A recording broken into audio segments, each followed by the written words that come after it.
Hai good people, welcome back with me Tisa Masi dan masih bersama kita di The Moran Experience.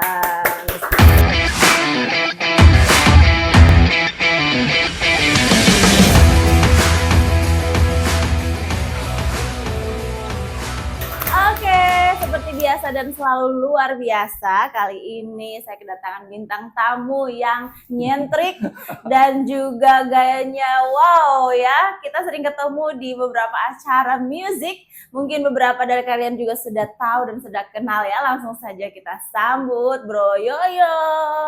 Halo. Nah, kalau saya kan panggilnya Bro Yo nih. Iya, Boleh Bro mungkin Yoyo. dijelaskan dulu, diceritakan sedikit nih tentang profilnya Bro Yo, silakan. Di Palu teman-teman lebih kenal Yoyo Ikan. Yoyo Ikan, YOYO ya. spasi ikan. Iya, saya tulisnya di phonebook juga Ya, Bro. Yoyo Ikan Ya. sih, Bro Yoyo Ikan. Terus pertanyaan ke saya, kenapa ikan gitu? Kenapa bukan ikan? kambing? Kenapa bukan Kura-kura gitu? Kenapa bukan ular?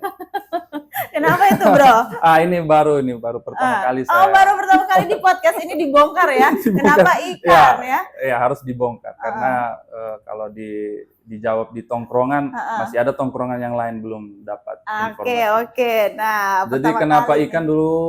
Saya pernah kuliah di Fakultas Perikanan Universitas Al-Herat Palu. Jadi karena pada saat itu kami minoritas, di fakultas itu jumlah kami sangat sedikit. Terus fakultas lain itu menyebut ini itu anak-anak ikan. Oh, gitu. Sudah jadi resen apa kita anak-anak ikan. Pakailah gitu. Label ikan. Sebagai penguatan. Karena masuk di jurusan perikanan. Itu jawabannya. Oh, itu jawabannya. Banyak yang belum tahu ini ya, kenapa Yoyo Ikan. Ternyata karena anak perikanan seperti itu. Oke, nah, Bro. Siap. Ini kan kita langsung saja kan, kita ngobrol-ngobrol santai, cerita-cerita seru nih kalau di The Moran Experience tanpa batas nih ya ceritanya kita. Bro Yo, kalau kita lihat nih kan dari gayanya ini pasti dari kejauhan Bro Yo itu eksentrik, nyentrik gitu kan, terus udah menonjol sendiri pasti orang langsung tahu ini gayanya gaya reggae ya kan. Reggae karena waktu kita juga ketemunya waktu syuting musik reggae ya. Waktu itu saya jadi hostnya. Ya, benar, dan Bro Yo waktu itu main apa, Bro? Perkusi sama backing vokal di grup band saya. Oke. Bro Yo, kalau kita banyak yang mau tahu nih, Bro Yo dari sejak kapan sih sudah suka dengan musik reggae? Kalau musik reggae itu dari eranya Mbak Surip. Mungkin ada yang tahu ya. Iya, kemana-mana. Dari situ. Waktu itu seingatku SMP. Oh, SMP itu? SMP. Saya suka ini aneh, unik. Punya kebetulan ciri khas. Memang waktu saya di SMP itu kayak sekarang istilahnya introvert, selalu sendiri, tapi gitu. sering dapat juara. Oh, juara di kelas. Juara di kelas. Suka musik. Suka musik tagendong gitu. Dari situlah kan waktu zaman itu kan kita ke warnet toh. Apa itu reggae, apa itu?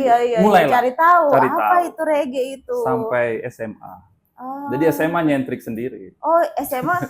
Jadi sejak SMP sudah suka reggae. Ya. SMA sudah gaya begini. Sudah. Tapi belum rambut kan tidak boleh.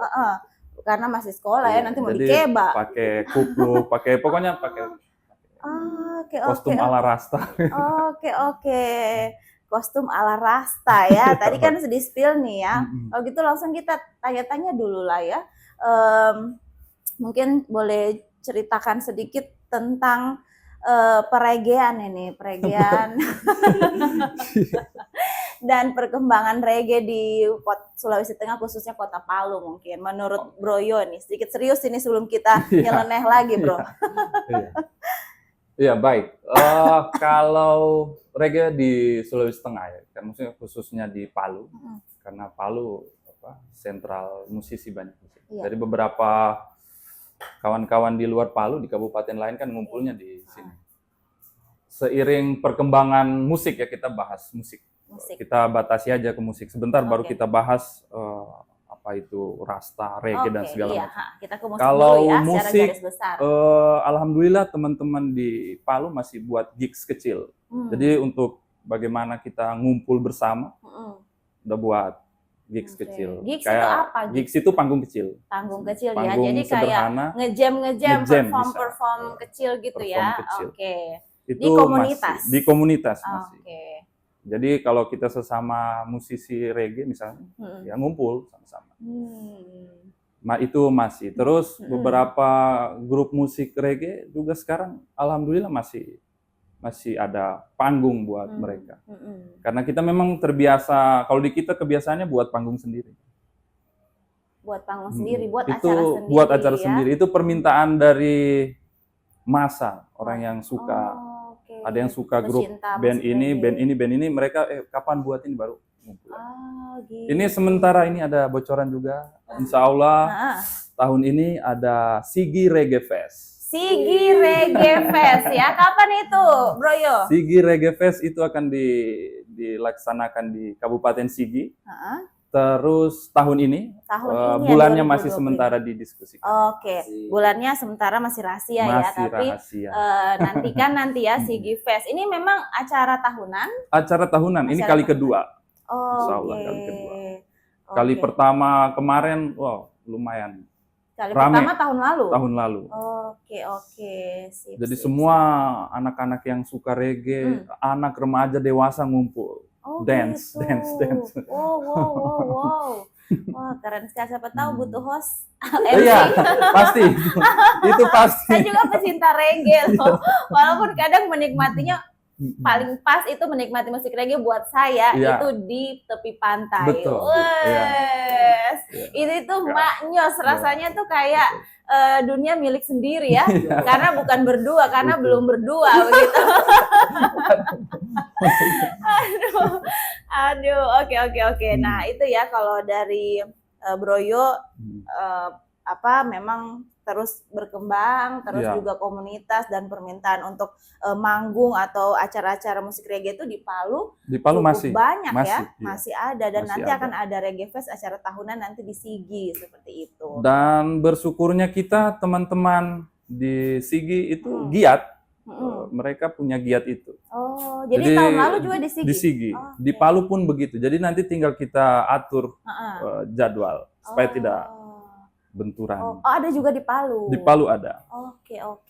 Palu Reggae Fest juga? Enggak, Palu itu biasanya buat gigs kecil, jamming session. Jamming session. Alright. Di beberapa tempat juga menurutku masih masif. Orang udah tahu semakin reggae ini dia sulit untuk ke bawah, dia lebih mendatar begitu ya. Mendatar. Monoton.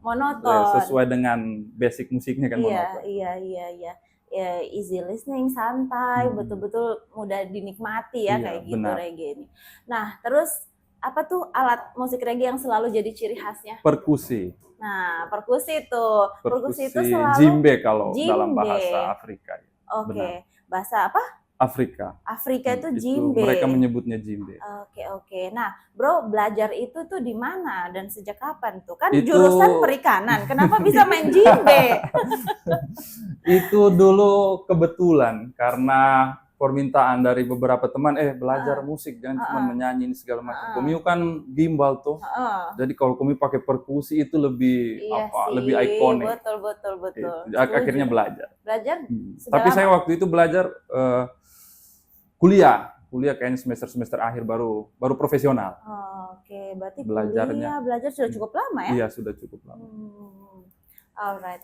Nah, ini nih, saya penasaran. Disclaimer dulu ya, good people. Kita kali ini tidak ada tos dan minum. Biasanya kita itu ada tos air putih. Karena itu jadi ciri khas kita nih setiap segmen. Cuma karena ini bulan Ramadan, bulan puasa ya, jadi kita tidak melakukan itu dulu gitu. Oke, tapi tenang, nanti tetap ada challenge-nya ya. Kita mau kerjain nih Bro Yo ya. Kecuali tadi syutingnya malam mungkin. Kecuali syutingnya malam, karena kita syutingnya ini subuh. syutingnya sore ya, siang begitu. Jadi kita belum ada tradisi tos dulu kali ini dengan Broyo. Nah, Broyo, terus nih ya, saya penasaran sekali dengan, tentunya semua orang pasti penasaran rambut gimbalnya yang lebih panjang dari rambutku. Coba ya, Broyo, sebelum cerita ini gimbal-gimbal kece-nya ini, boleh tidak bisa pegang? Boleh. Silakan pilih yang mana. Penasaran sekali nih. Boleh naik Pak? Ih, lucu loh. Taruh di atas meja nanti silakan. Oke. Soalnya Tabe, kalau kena lantai permisi, kotor. Iya, permisi ya. Coba penasaran. Oh alah, lucu sekali. Iya, lucu kayak kucing orang bilang. Lucu kayak kucing, kayak bulu kucing begitu. Tidak sih, tidak kayak bulu kucing. Tetap terasa rambut, tapi juga bertekstur karena dia kan digulung-gulung ya. Ini bukan Ini di digulung, apa? istilahnya dreadlock. Lock itu Dreadlock. artinya kan kunci. Oke. Dread itu apa namanya kayak macam rasa takut. Oh, Jadi drag. iya, apa namanya kalau kita filosofikan kita kayak rasa takut itu dikunci saja supaya orang tidak tahu. Oh, begitu. Ini filosofi dari rambut gimbal seorang reggae. Reggaeman. Reggaeman itu. Oh, jadi filosofinya apa tadi? Dreadlock. Dreadlock. Jadi kayak rambut yang dikunci. Namanya disasak kalau di istilah. Oh, oke. Ini kira-kira sudah panjang berapa meter ini, Broyo? Panjang sekali kayaknya loh. lebih 1 meter. Saya belum. Lebih 1 meter nih. Kayaknya sesuai ini dengan tinggiku 1 meter sekian. ini sampai di bawah sudah. Itu ada digulung ujungnya. Walah. Itu kenapa digulung ujungnya supaya tidak kena lantai. Oh, atau tidak berarti kotor. setinggi apa, Broyo? Saya 1,7 sekian ya. Ya berarti 1,5 meter ada Iya, ini. 1,5. Ini pun karena digimbal. Kalau Iya, mungkin kalau tidak tidak- digimbal bisa 2 meter mungkin ya. Salah buaya di sungai itu. Waduh. Nah ini bro, sejak kapan bergimbal seperti ini? Sejak kapan? Sejak kapan Saya bro? sudah lupa. Kira-kira lah. Sejak kapan? Kurang lebih. Udah Kalau berapa tahun? 2011 itu berapa tahun? Lama loh. Dari 2011. 2011. Jadi dari sini dari pendek. Dari segini terus tiba-tiba Ini kan awalnya dia naturalize, dia natural, enggak saya apa-apa. Jadi tiba-tiba rambut saya kan ikal, awalnya ikal, aslinya ikal. akar. Terus karena waktu itu saya di Jawa dan ada teman-teman sarankan, Mas Yo rambutnya enggak usah disisir, ntar gimbal bagus. Karena asli ikal. Ikutlah, karena kan dunia jalanan ini kita ya mengikuti aja, mengalir aja, dia ikut. Dan sampai begini. Sampai begitu. Sampai panjang begini nih. Oke. Berarti dari 2011, belasan tahun ada ya? Iya. 14. Iya, 14 tahun. Sekitaran itu. Buset. 15-an tahun. Nah, ini dia ada perawatan khusus atau mana? Kan pasti tidak bisa disampo. Bisa di sana. Oh, bisa disampo biasa? Bisa. Oh, begitu. Apa perawatannya punya rambut gimbal nih? Siapa tahu nanti besok tim mau ada yang bagi gimbal Iya, ini. betul. Seperti rambut pada Umumnya. Terus kalau rambut itu kan supaya subur jangan sampai kena kuku. Oh iya, kuku Dia diurut panjang saja, begini dikulit leh. kepala. Oh, tidak boleh kena kuku. Nggak bisa. Karena dia akan merusak akar. Itu yang bikin rontok. Oh, Kuku begitu. Biasa kan kalau gatal, Garuk-garuk. itu yang pertama. Yang kedua harus air bersih. Oke, ya jangan air di kuali begitu Iya, toh. betul. Dia harus air bersih. Saya kasih, Boleh, silakan. Oke, Waduh, ini eksentrik sekali nih. dia harus air bersih. Oke, air Dicuci bersih, pakai air tetap bersih. sampo biasa dan jangan pakai Iya, kuku. Biasa betul. samponya ini harus berapa kali? Setengah jam kalau saya. Maksudnya jaraknya Jadi berapa hari, berapa minggu? Kalau itu tidak menentu. Tidak Dia menentu, maksudnya ya? kalau cuci rambut itu tidak menentu. Kalau sekarang sering cuci rambut karena Panas. di kebun terus Oh, panas. Oke. Seminggu bisa 2 kali. Oke. Berarti normal ya? Normal. Seperti biasa. Seperti rambut pada Oke. biasanya. Terus berat nggak sih bawa rambut sampai 1,5 meter kan? Pasti kamu tanya. Sedangkan saya saja rambutku begini tidak digimbal itu berat rasanya. Cuma karena tuntutan profesionalitas, kadang rambutnya harus diapa-apain, kadang disanggul, kadang begini, jadi harus panjang. Sebenarnya benar. saya suka pendek. Cuma karena berat, jadi ya lumayan sih. Kalau Broyo bagaimana? Lebih Kalau berat yang lagi pasti. yang berat itu pas habis mandi pas basah. Makanya pas kalau Oh, basah dia kering kan lumayan lama ini. kering terus ditaruh di bahu. Supaya biasa kan kulit kepala Iya. ketarik tuh kalau Ah, basah. Oke. Dia kayak nyuci pakaian. Oh gitu. Iya, nanti Ikut saya cepet. buat dia punya apa? cara mengurus rambut Iya gimbal. dong. Broyo bikin Iya. konten Iya sih. tentang reggae dan juga rambut gimbal, cara merawat rambut gimbal, gimana buatnya gitu kan. Betul, Iya, tutorial, betul. Kayaknya tutorial. itu ada ininya deh kan, masanya pasti juga suka dan Mm-mm. yang belum tahu pasti penasaran. Iya. Terus buatnya di mana nih, Broyo? Ini saya buat sendiri.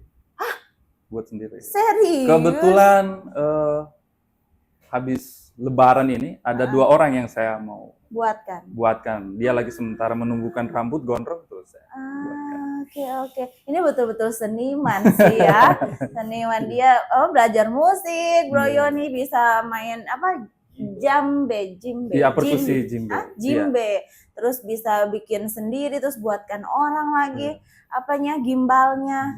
Sembari berkebun. Tapi apa? bawang goreng Lembah Palu. Oh, bawang goreng Lembah Palu Iya. tuh. Harusnya bawa sini biar dipromoin, Bro. Belum panen. Belum panen. Berarti next time bisa kita ini lagi. Iya. Oke. Kenapa tadi Bay mau tanya apa? Saya bilang anak reggae ini ternyata mandiri-mandiri semua ya. Iya, karena kultur memang. Budaya bukan anti kemapanan ya. Maksudnya kita supaya bisa hidup ya bekerja. Betul. Kalau Setuju. tidak bekerja ya Anda bisa hidup. Betul, setuju. Jangan mau Ya, enak aja apalagi ya kan kerja. di negara yang kaya raya ini masa kita susah. Betul. Masa orang lain yang harus miliki negara ini? Harus kita dong. Harus kita dong. Makanya kita harus yang rajin punya. itu mengelola lahan. Setuju. Nah, kayak gini nih ya. Nanti pas lahan tidak ada baru demo. Saya bilang, kemarin kemana ini? Kemana aja? Nah, Broyo, kita udah ngobrol-ngobrol banyak ini ya. Pasti juga banyak yang mau tahu tentang perjalanan hidup Broyo nih. Selama bermusik, berseni, dan punya idealis terhadap seni dan musik yang dicintai ya. Iya, benar.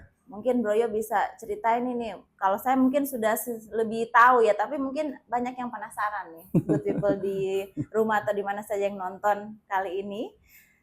Mungkin Broyo sudah kemana, sudah pernah bikin apa? Coba Broyo mungkin ceritakan dulu sedikit. Kalau kemana terus buat apa? Saya mungkin kalau diceritakan di sini waktu kita Tidak akan cukup. Tidak akan cukup. pemirsa. Saya mungkin akan menarik beberapa yang menarik saja menurut. Oke. Yang termasuk yang di era itu menurutku itu karena saya belum terlalu dewasa, menurutku itu menyakitkan. Oke. Yang Apa paling itu? menyakitkan pada saat berambut gimbal. Oke, pengalaman Pengalaman menyakitkan ya iya. waktu punya rambut gimbal. Waktu itu mau sholat maghrib. Oke. Jadi di Palu waktu itu kejadiannya. Cerita nggak ya? cerita.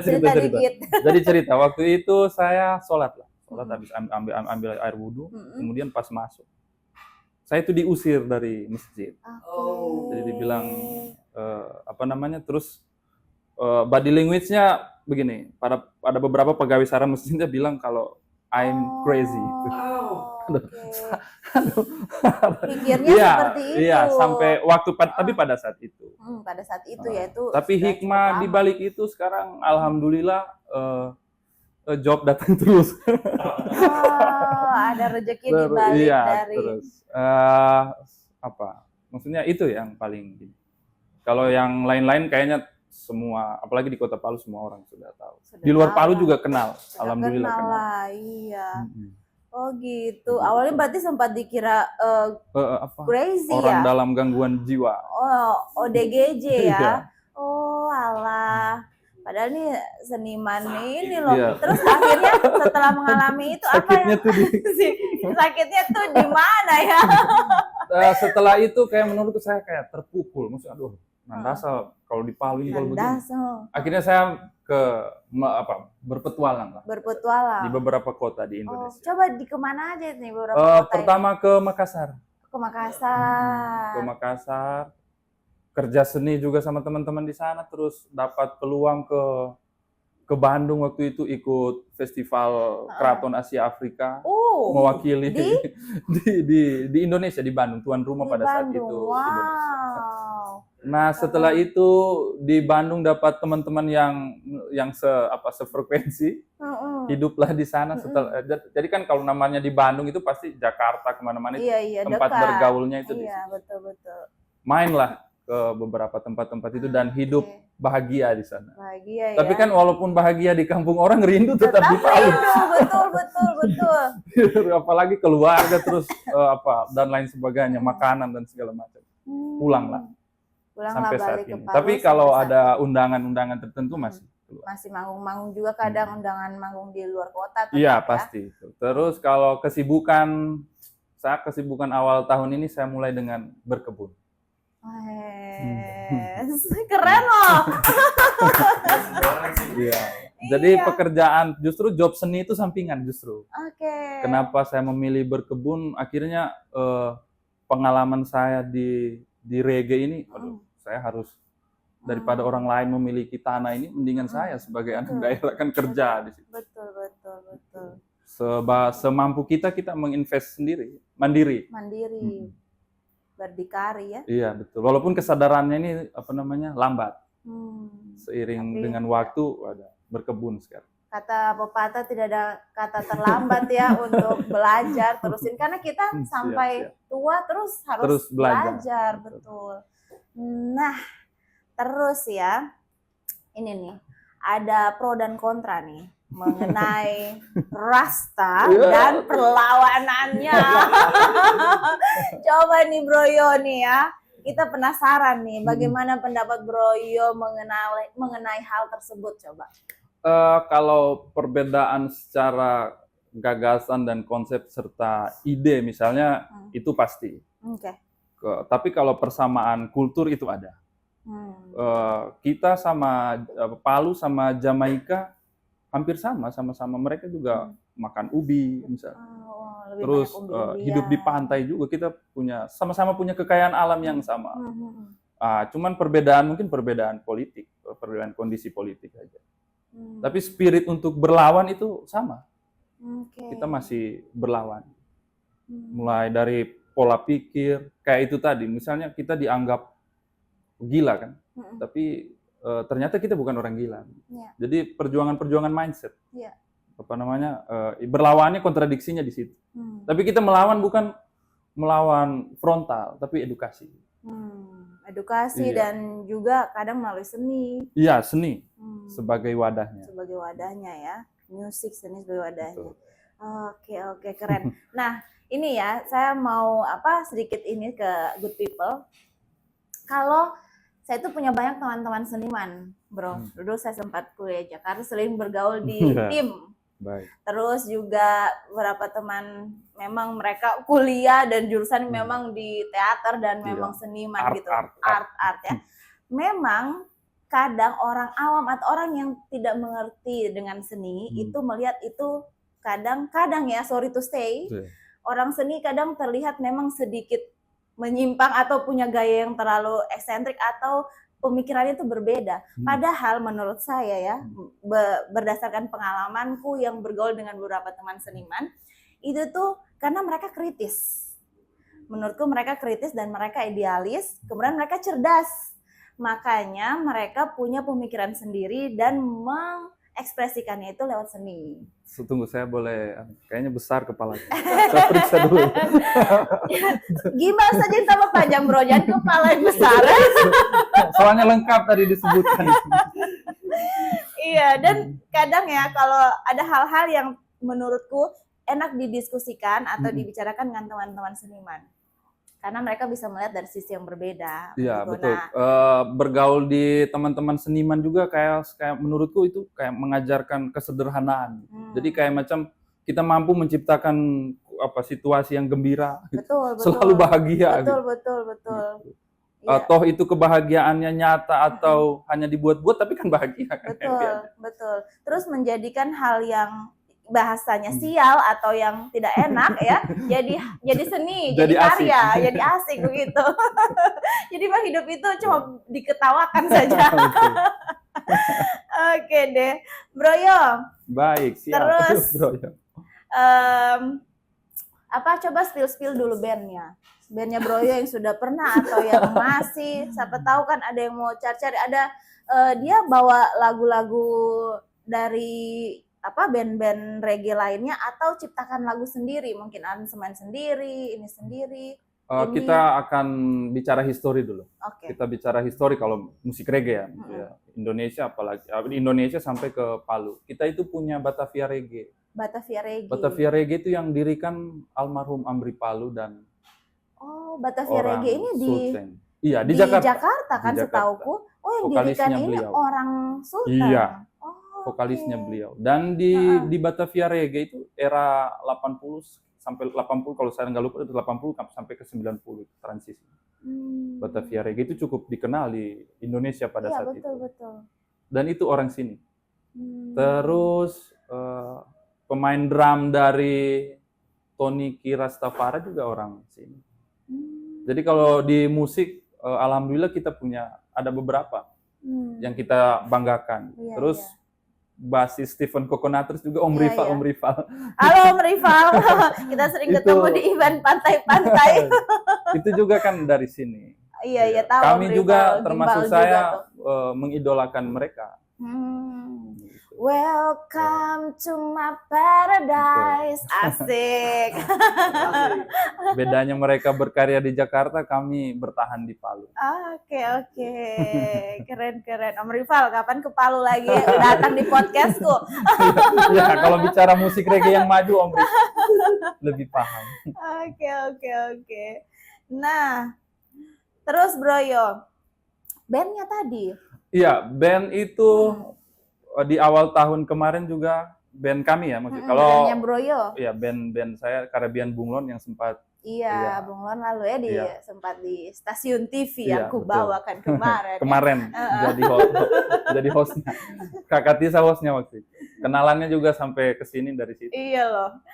Sekarang kita yang mau buat panggung kecil itu. Jadi mungkin akan buatnya kayak gigs Road to Campus, reggae Road to Campus. Keren itu. Keren sekaligus mengenalkan reggae ke generasi-generasi Iya, Gen karena Z di ini loh. 2012 lalu juga hal itu. Sudah pernah 2012. Karena kedekatan musik reggae ini kalau di kampus-kampus itu dekat ya, walaupun nggak ada unsur apa-apa.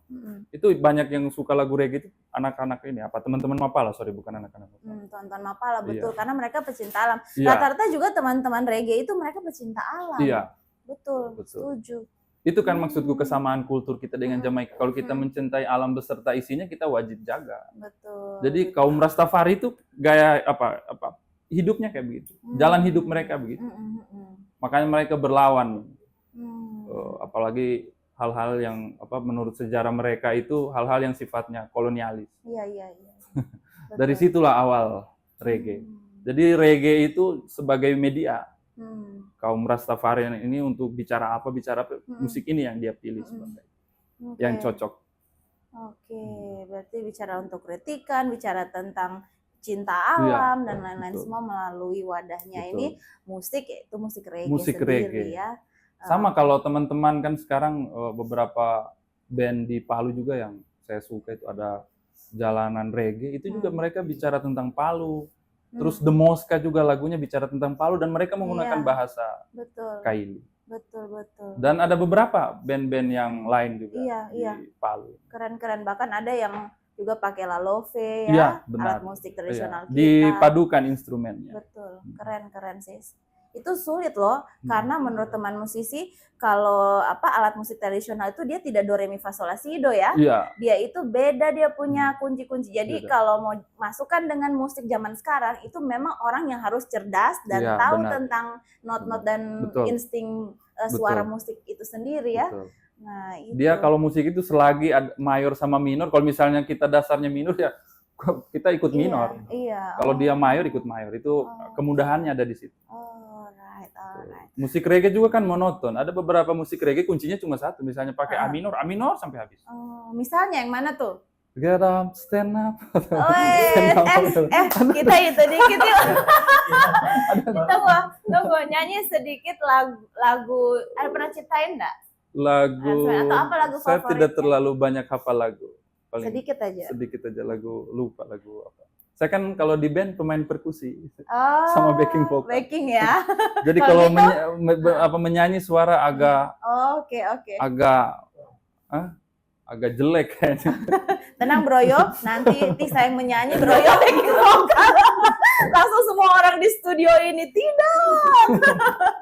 Tunggu ya, ada yang eye catching matanya Tisa karena dari pertama datang ternyata ya ini background kita sama dengan bajunya Broyo. Coba kita mau tanya, ini bajunya kayaknya tidak dijual dimanapun ya. Coba kita tanya Broyo, ini bajunya baju apa, dari mana ini baju ini? Kenapa kok kayaknya baru sampai, saya tadi eye catching sekali. Saya tidak sadar soalnya pakai kacamata. Ternyata betul. Iya loh, mirip loh. Jadi matching.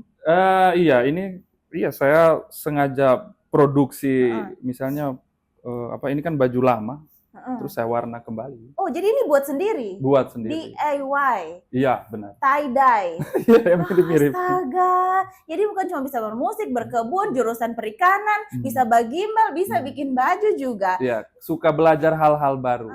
Itu yang Oke. lebih penting. Oke, ini pakai tinta apa ini, Bro? One text. One text ya, Iya. jadi bisa. One text pakai 5 warna. Nanti kalau pesan boleh di sini. Iya, boleh boleh kok. pesan bikin brand sendiri, Bro. Tie-dye ala yoyo ikan begitu. Sama ini sepatunya, woi, keren sekali ini sepatunya, Kameranya tidak ada di bawah. Kameranya di bawah. Boleh Bro, diangkat sedikit begini, tidak apa-apa Bro. It's okay. Tunjukkan sedikit Bro. Jangan kaki, tapi ini podcast. Jadi kita itu lebih bebas ya, lebih santai. Iya, betul. Tidak ada Tidak mampu kaki diangkat. Oke. Basalto nanti. Basalto nanti. Bro yo, keren sekali ini gaya. Memang gaya nyentrik begini ini dari sejak SMP suka, terus SMA malahan. SMA sudah mulai. Sudah mulai. Sudah mulai lain. Tapi maksudnya waktu itu karena kelihatan lain, ya maksudnya jarang bergaul. Kutu buku lah apalah. Jadi saya juara-juara kelas loh dulu. Iya, terbiasa kayaknya terbiasa didiskriminasi jadi cerdas. I see. Mungkin kalian ketawa ya, lucu, tapi itu sebenarnya apalagi diskriminasi yang disertai dengan pembulian, itu tuh sangat-sangat jangan ya, apalagi kalian Gen Z terus kalian jadilah, kalau prinsipku atau saya selalu kasih tahu adik-adik yang lebih muda itu, jadilah penolong buat orang-orang yang didiskriminasi. Betul. Jadilah kalau semua orang di kelasmu atau di komunitas lingkunganmu membuli orang ini, jadilah penolong, membela dia. Betul. Itu penting loh dibudayakan, karena sekarang itu orang takut dimusuhin, dia ikut-ikutan membuli, padahal dia sebenarnya tidak ingin seperti itu. Ya. Jadi penolong, siap untuk dilihat berbeda, siap untuk tidak disenangi karena kau membela kebenaran. Betul tidak, Bro? Tapi memang kalau memilih jalan perjuangan pasti menyakitkan. Betul. Memang di tengah-tengah hal yang menyakitkan itu ada ketenangan di situ. Itulah kebahagiaan sejati. Wih, keren sekali. Oke. Sekarang kan ada hashtag tuh, saya mau bicara sedikit. Ada hashtag Indonesia gelap gitu. Indonesia gelap. Hashtagnya Indonesia gelap. Minggu lalu kami lawan dengan Indonesia itu tidak gelap gitu. Mungkin sebagian pemikiran aja yang gelap. Kami akan tetap jadi matahari yang akan selalu menerangi itu. Gitu. Jadi kalau ada beberapa tekanan-tekanan hashtag kita dapat, nggak usah terpengaruh, kan bukan kita pelakunya. Betul, setuju sih. Yang perlu diberantas nih corruption. Korupsi yang mendarah daging ini. Kenapa bandku akhirnya Caribbean Bunglon ini akhirnya Caribbean Bunglon. Ya, akhirnya menyatu lagi. Itu bukan karena memang grup band itu kan gerakan waktu itu dibentuk sama teman-teman. Katanya yo coba lihat kondisi saat ini butuh suaranya Caribbean. Saya bilang Caribbean itu akan ada kembali kalau kalian ada di barisan yang sama. Itu syaratnya. Akhirnya kita mau buat panggung kecil. Itu juga. Merespon isu-isu yang ada. Iya. Karena kami basic semua pecinta alam yang di grup musik itu mayoritas anak-anak pecinta alam, jadi kita lebih bergeraknya di lingkungan. Oke. Keren. Itu ada kesamaan spirit kan dengan rasta dan perlawanan. Iya, ada kesamaan spirit ya. Oke. Nah, kalau ngomong-ngomong pecinta alam nih, pasti kalau saya lihat Broyo juga pasti cinta alam ya. Sebenarnya kalau apa sih pandangannya Broyo tentang alam kita ini? Yang sekitar kita. Iya, boleh apa saja. Menurut Broyo, alamnya kita ini gimana sih? Apakah dikeruk terus, padahal sangat indah, atau gimana? Yang sudah terjadi itu tidak mungkin kita bisa selamatkan, karena kita tidak punya kekuatan politik di situ. Tapi ini saya akan serius kalau bicara tentang perjuangan. Tapi yang masih ada yang tersisa, misalnya kami yang menjaga, kami memastikan itu nggak bisa diganggu lagi dalam bentuk apapun, karena itu sumber kehidupan. Iya, betul. Contoh saya tadi butuh air bersih, ya, saya harus jaga sungai untuk air bersih. Iya. Terus butuh makanan sehat, ya saya butuh lahan. Jadi udah nggak usah ada lagi investasi lahan besar-besaran. Itu menurutku tidak perlu, karena secara kultur ya, budaya kita kan budayanya bertani. Ya, maka yang harus kita jaga petaninya. Gitu. Kita tidak akan mungkin bisa melawan sistem yang sekuat itu. Iya, betul. Tapi kita bisa pastikan, saya meyakini bahwa Allah itu akan bersama orang-orang yang tabah dan benar jalannya. Itu untuk mungkin untuk menyemangati kita semua. Untuk sama-sama menjaga alam kita ya. Kita jangan mau menikmatinya saja, tapi juga tidak menjaganya begitu.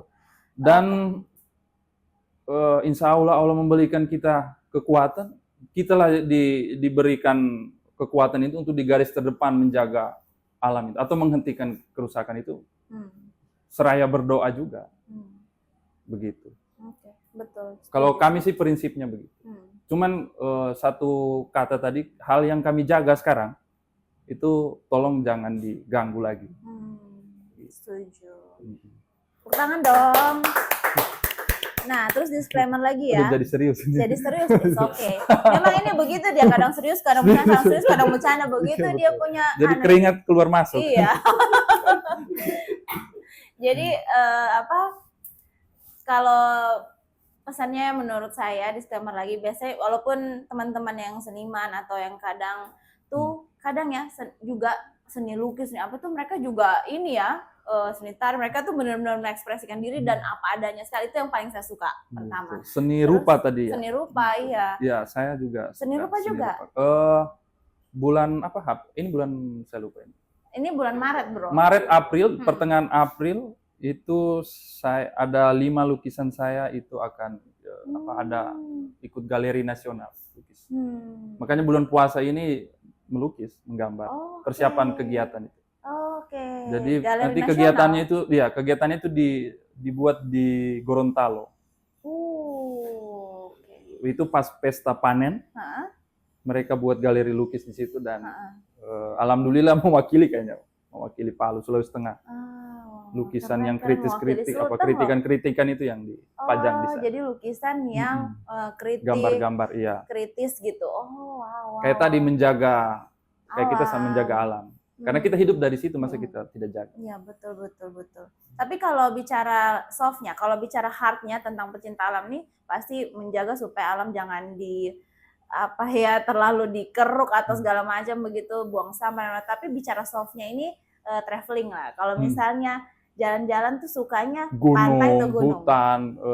Iya, terus. Paling suka apa, Bro Yo? Dari semua? Pantai. Pastilah ya. Welcome to anak pantai. Ada kan lagunya anak pantai? Betul. Tahu nggak kamu? Iya, gunung itu mungkin menenangkan. Tapi pantai lebih menyenangkan. Kata-katanya. Nah, kalau saya sih lebih kayak gunung itu susah sekali ya. Butuh effort. Jadi kalau pantai kan kok tinggal datang langsung duduk-duduk walaupun agak panas, tapi kok bisa berjemur. Kalau gunung itu butuh fisik. Saya kalau naik gunung latihan 2 minggu lari. Exercise dulu.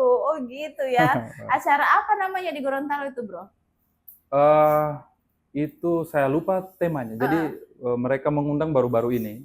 Panitianya mengundang, terus biasanya saya selalu mempertanyakan kenapa harus gambar dari saya banyak di Palu ini relasi bla bla bla. Nah, kita butuh gambar yang kritis sesuai dengan tema. Gitu. Kita melihat itu ada di gambar-gambarnya Bro Yoyo gitu. Oke. Bro, nanti boleh dikirim ya foto-foto, gambar, lukisan, apa semua karya-karya seninya Bro ya saat manggung nanti bisa. Tadi rencana mau bawa kan berdua ke sini, cuman kenapa tidak dibawa? Tiba-tiba berubah pikiran.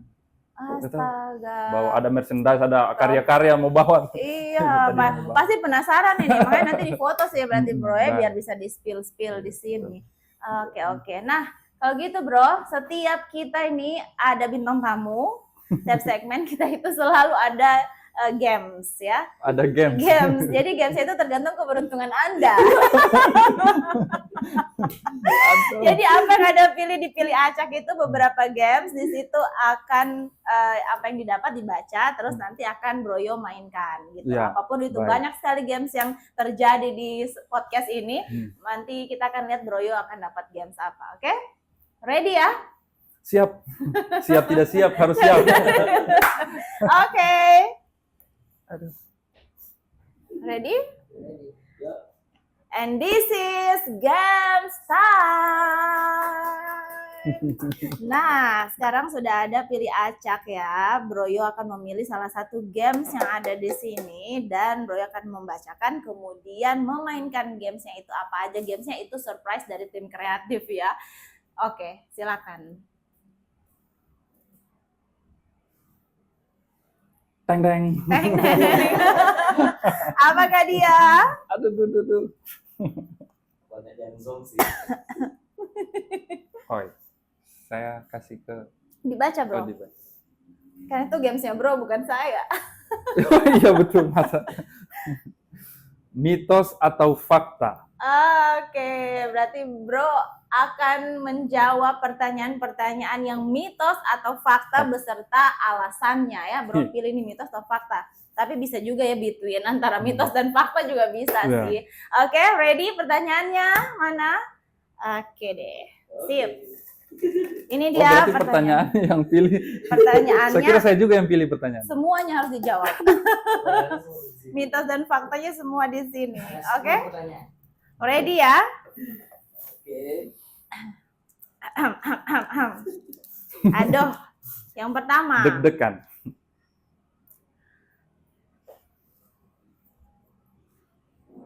Mitos atau fakta, musik reggae itu cuma musik jadul dan sudah tidak relevan lagi di zaman now. Mitos. Mitos ya. Tadi kan udah dijelaskan kalau masih banyak tuh Gen Z. Reggae semakin berkembang kan sekarang. Apalagi di era digital. Semakin berkembang ya. Sudah ada dub dan segala macam. Platform musik ya. Oke. Sip. Berarti aman, mitos. Mitos.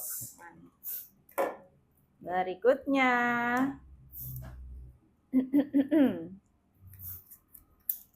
Serius sekali dorong buat tunggu. Mitos atau fakta, reggae itu musiknya orang pemberontak dan anti pemerintah. Coba dijelaskan nih. Ini agak-agak ini ya, agak-agak ini. Jawabannya bisa mitos, bisa fakta. Nah, itu tergantung ada yang berada di mana kondisi mana. Ya. Terkadang kalau pemberontakan itu terjadi gara-gara ada tekanan. Gitu. Ya. Akhirnya muncullah pemberontakan. Kalau nggak ada tekanan, nggak ada pemberontakan. Betul, setuju. Kalau korupsi, biar bukan cuma orang reggae, semua betul. semua juga anti ya. Betul. Iya. Jadi between bisa mitos, bisa fakta, tergantung tindakan apa yang dilakukan pemerintah ya. Tapi kalau misalnya pemerintahnya juga baik, amanah dan segala macam, tidak mungkin ada pemberontakan. Betul, setuju. Kita juga kan mendukung pasti. Mendukung pasti ya. Oke, sip. Jadi between tergantung situasi dan kondisi ya. Itu kadang yang korupsi itu oknum-oknum itu loh. Oke.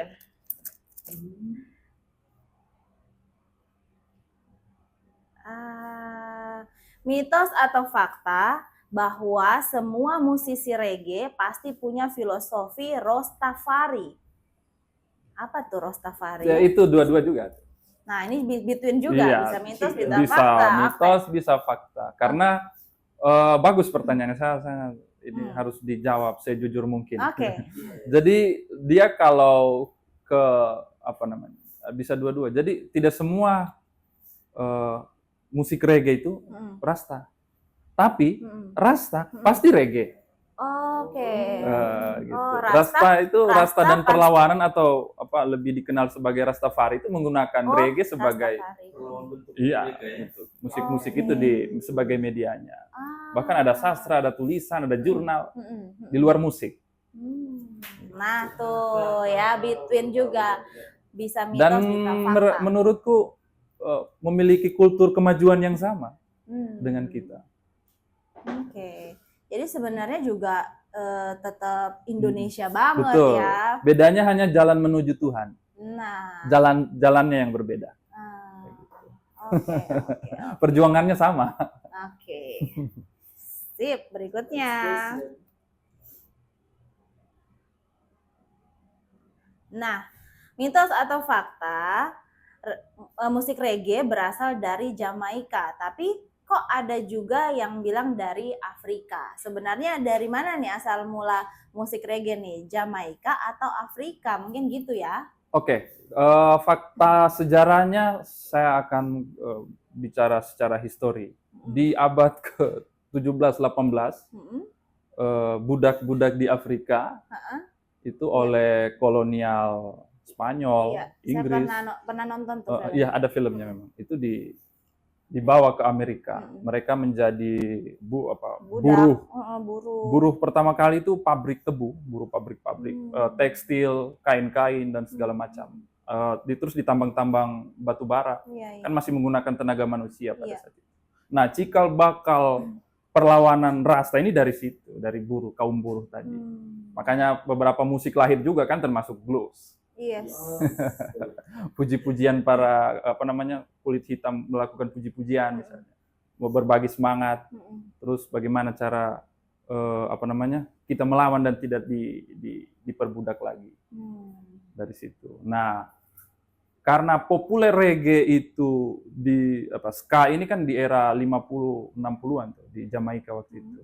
Nah, karena memainkan musik ska, beatnya turun. Itulah yang disebut reggae oleh beberapa. Berawal dari musik ska yang beatnya tapi diturunkan. Gitu. Menari bersama jiwa. Jadi menari bersama jiwa itu nggak bisa memberol frontal Jadi dia menari berdasarkan jiwanya. Maka ngikut beat musik dan monoton. I see. Dan juga memang tariannya itu swing-swing gitu swing, ya. Pasti. Karena memang reggae itu diambil dari jazz. Terus musik tradisi musik tradisi perkusi Jamaika sendiri. Terus blues, unsur bluesnya ada. Itu berpadu menjadi reggae. Reggae lah yang dipercaya. Maka ya dari situ kaum Rasta ini percaya bahwa reggae ini perpaduan dari musik-musik yang berlawan. Udahlah jadi reggae. Jadi maka cepat populer. Gara-gara disetujui kan. Banyak yang setuju. Alright, berarti jadinya Jamaika apa Afrika? Jamaika reggae. Jamaika ya. Yang mempopulerkan. Tapi spirit perjuangannya Afrika. Gitu. Ada itu yang. Itu kesinambungannya kesinambungan. ya. Oke. Itu yang mempersatukan. Oke, jadi buat yang baru mau belajar dan suka musik reggae itu juga perlu tahu sejarahnya ya. Betul. Jangan cuma suka-suka aja dipelajari gitu. Betul. Mungkin saya kasih literasi itu kalau kita lebih bukunya ada. Bukunya yang nulis itu Horace Campbell. Horace Campbell. Iya, bukunya judulnya Rasta dan Perlawanan dan 2009 sudah ditranslate ke bahasa Indonesia. Ini lagi ada beberapa juga teman. Saya punya bukunya tapi ada teman pinjam. Oke. Dari situ kita bisa tahu, oh ini musik reggae. Oh ini Rasta. Oh ini kultur gitu. Ini sejarahnya. Betul. Ya, makanya di situ kita ada pilihan, kita mau milih musiknya saja enggak apa-apa, itu hak masing-masing. Kita mau milih ikut gaya stylenya juga enggak apa-apa kan, masing-masing. Betul. Oke, dan pastikan kalau pinjam buku tuh dikembalikan ya. itu buat semuanya ya. Buat semua ya. Karena kadang kan buku itu dipakai lama ya. Ada orang kan cara bacanya cepat, ada yang lama. Iya. Nah, itu tuh kadang terlupakan kayak Betul. gitu. Yang lama itu Saya kalau sering tuh dipinjamin buku. Udah 5 tahun belum balik-balik. yang lama itu kalau kita kasih pinjam, dia kasih pinjam lagi teman yang lain. Nah, Berestafet buku. berestafet itu yang Tergantung kalau bahaya, 5 guys. orang berarti 5 tahun. Jangan-jangan sampai itu 5 orang menunggu orang ke-6. Aduh. Oke, ini karena durasi ya, ini tidak usah kita bacakan, ini pertanyaan terakhir ya. Oh, masih Last ada. question ya. Oke, ini nih yang paling banyak ditanyakan dan juga banyak yang penasaran ya, termasuk saya gitu.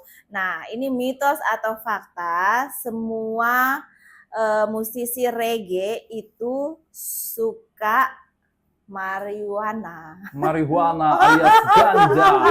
Oh, weed. Marijuana. Nah, Itu coba deh ini. mitos atau fakta? Itu mitos. Itu mitos. Mitos.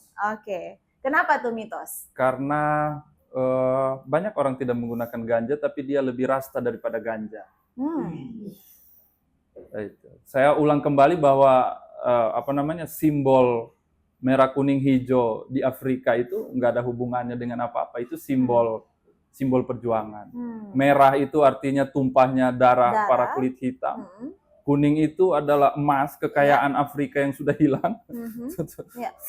Terus hijau itu tanah yang dulunya subur. hijau yang subur, kini sudah hilang. Oke. Itulah ya merah kuning hijau Betul. ini ya. Oh, saya baru tahu ini. Betul. Oke. Iya, dia revolusioner bahasnya. Oh, bahasnya tentang Iya, revolusioner. revolusi kulit hitam. Oke, berarti tidak semua musisi reggae atau pecinta musik reggae itu ngedrugs ya, intinya kayak gitu. Iya, itu saya kan bergaul di circle itu. Yang saya jumpai justru minoritas yang ganja, termasuk saya kan. Kalau ganja secara pribadi saya tidak cocok. Walaupun seiring dengan perkembangannya ganja medikal itu memang benar adanya. Iya, tapi kan ganja saya pernah cara penggunaannya. baca. Kalau misalnya dia untuk obat ya digunakan untuk obat. Kalau di Indonesia kan secara hukum tidak legal. Iya. Makanya bukan gara-gara hukum juga kita tidak menggunakan ganja. Kalau misalnya itu sebagai pengobatan ya digunakan sebagai obat. Tapi kalau misalnya dia digunakan mabuk-mabukan, kemudian dari situ tidak pada fungsinya, kemudian nggak ada arti apapun. Bagaimana kita mau berjuang sedangkan kehidupan kita nggak ada artinya. Gimana mau berjuang diri sendiri aja belum ini ya. Oke, I see. Nah itu ya tadi yang sudah disampaikan Broyo ya, dan juga disclaimer nih, Broyo ini bulan puasa, bulan suci Ramadan, puasa ya, Broyo puasa. Terus Broyo juga sholatnya rajin. Selama saya kenal Broyo ya, Broyo itu walaupun modelnya begini yang mungkin buat orang-orang awam yang tidak mengerti, tapi Broyo itu selalu sangat sopan. Mau bicara langsung, ketemu langsung, lewat telepon, lewat WA, semuanya itu selalu sopan ya. Jadi jangan melihat orang dari covernya mungkin, dan juga karena kita semua berbeda begitu ya Bro. So, ini hidup dan manusia itu memang diciptakan berbeda karena biar dunia ini berwarna gitu. Oke deh, thank you so much Bro Yoyo Ikan sudah hadir di podcast sama-sama The Moran Experience ini ya Bro. Sehat selalu, makin lancar pertaniannya, kebunnya, amin. Ya, terus juga musiknya, performnya makin juga menginfluence generasi-generasi muda tentang musik reggae dan historinya, kemudian juga semakin berkreasi untuk membangun Indonesia, khususnya Kota Palu tercinta. Thank you ya Broyo. Thank you tuh. Boleh nggak diberi kesempatan? Saya semalam ada teman-teman reggae musik Palu. Nah, boleh. Sebelum kesini sebenarnya saya tadi berbicara bukan saya sendiri, tapi mewakili teman-teman. Jadi ada beberapa teman-teman punya harapan besar di Kota Palu. Terus apalagi bicaranya tentang musik reggae. Jadi teman-teman itu berharap kita nggak ada lagi skat-skat, kita reggae-man gitu. Itu satu, kita menyatu. Terus yang kedua, sesering mungkin bersilaturahmi. biar saling kenal satu sama Iya, lain. supaya bisa saling menguatkan karya. Nah, Begitu. itu dia. Terus yang terakhir mungkin sebagai orang yang masih ada di jalur reggae, karya-karya kami ini sebenarnya saya tidak sendiri kalau di reggae. Saya mungkin akan mewakili beberapa orang yang masih betul-betul berada di garis yang berlawan. Ya. Kami itu berada di KUK namanya. Itu sentral kami berjumpa. Oke. Itu namanya KUK. KUK itu gonggongan anjing. Jadi KUK karena anjing Kuk, itu ya gitu ya. KUK. Jadi pakai nama kita karena selama ini kita dianggap kayaknya kita orang dianggap anjing deh, udahlah pakai KUK aja, tapi nggak pakai anjingnya. Iya. Dari situ. Nice. Mungkin itu dari saya. Pesan-pesan dari teman-teman. di luar sana. Iya. Selalu positif mind. Iya. Terus kalau ada gangguan-gangguan harus disyukuri itu gangguan. Kalau ada misalnya pokoknya cerita-cerita yang menyakiti hati dan pikiran itu harus disyukuri karena dari situ kita bisa maju, bisa berubah. Begitupun karya. Oke. Cakep. Oke deh. Hai teman-teman reggae semua ya. Kayaknya next time boleh diajakin semua ya. Iya, pasti. Orang. Pasti. WA-nya sudah ada nanti. Iya, sip deh kalau gitu. Terima kasih sekali lagi Bro Yoyo Ikan sudah hadir dan kita akhirnya harus mengakhiri ya perbincangan yang seru sekali ini, ngobrol-ngobrol kita, semoga bermanfaat dan juga bisa membawa dampak positif buat kalian semua good people. Sampai ketemu di The Moran Experience Podcast berikutnya. Bye.